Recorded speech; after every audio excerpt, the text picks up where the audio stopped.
Hello and welcome to my channel, the channel where we make structural engineering design simple and easy.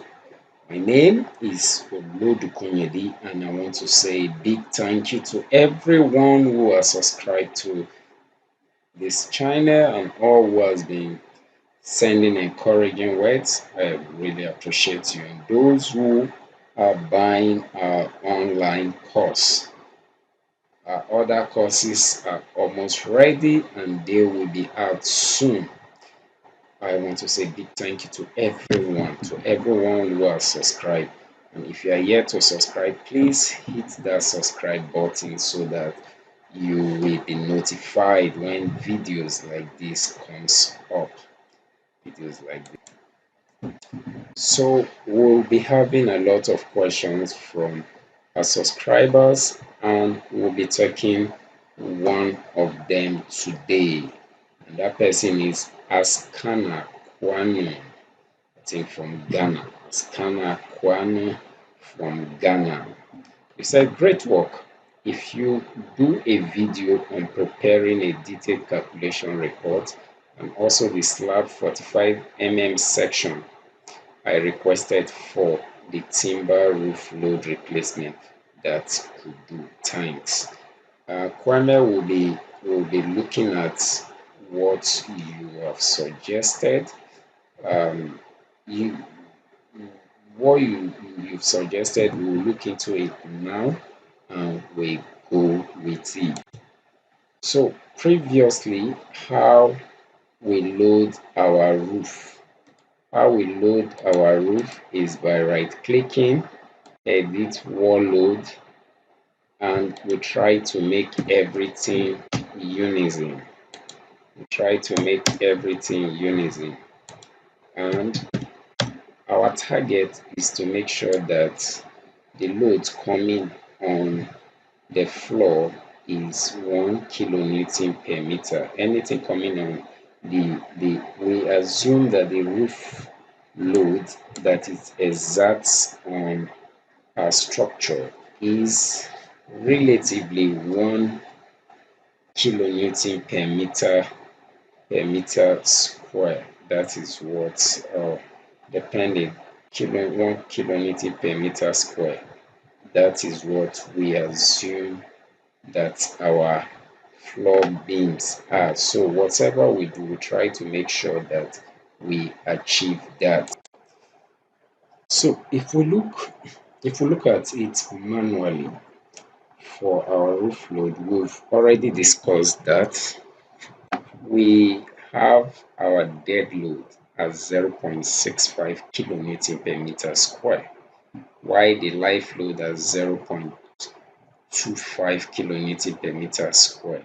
This is the assumption from our calculation that this is what our roof load is. So whatever we do is to make sure that we achieve this based on what we input in prota. So if you look at here, the ultimate load after factoring, we are having 1.3. Why the serviceability load, sorry, is a mistake. The serviceability load is a mistake. Serviceability load, what we will have would be what we'll be having will be 0.9, which is almost 1 kilonewton, almost 1 kilonewton, 1 kilonewton per. So whatever we try to achieve, we try to make sure that our roof, what we get is at least 1 kilonewton per meter square. That is what we are trying to achieve. So Ascana has done another option and we'll be looking at that option today. We'll be looking at the option of him using this is what he said, is using a slab thickness of 45 millimeter. But the trick here is we are only using the load transferred from the slab, but we will not be reinforcing it, because if you take a section through this slab, it will fail based on the thickness of the slab. So let's try that and see. So we click on this, we change this to 45, and on coming here, this is already 1.08 self weight. Here we have to take out all this as 0, make all this 0. So with this is the load. We are making it 0, 0. So for you to be able to achieve that, change this to enter value, and you can easily change it to 0. So with that, from his own suggestion, we are already having 1 kilonewton per meter square. So relatively, okay, this thing is showing a one-way slab. 2 ways that we can do it if we don't want that. If we don't want a one-way slab, is to come here and change to what you want. Come here, change to what you want. This is already 45. We are having here as 0. We are having this as 0. 0 and 0. So with that, we can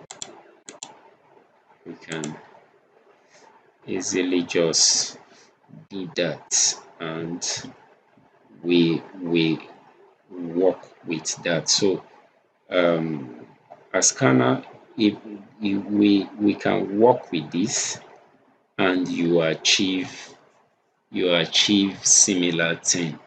So there are different ways of creating load on your roof beam, but the trick is, don't make it too high. If this is one, we can work with it.